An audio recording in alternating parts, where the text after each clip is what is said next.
Ng umaga, ayan, kakayapan ng boses. Kakain ako kasi ilang araw na hindi kumakain ng kanin. Kanin, parang kain na rin sa munggo. May spinach siya, tapos yung laman ng, alam niya, ay parang yung malasa.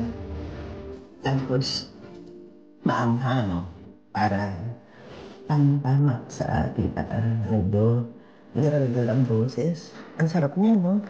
Um, yung ginger lemon tea, ano ba yun? Oo, yung tea bag. Tapos may isang lemon tea ako. Sarap niya. Siguro lang nag-inom na kami kasi nga proteksyon para hindi tatayo. Ayan ang ating sipin. Ang sarap nga, di ba? Simpleng ulam, pero masustansya.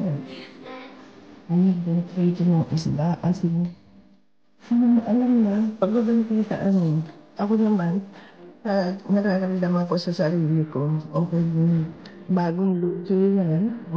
At ang ating dyan, sa mga ulam sa aking pagkain. Love you! Ito na sa ating pag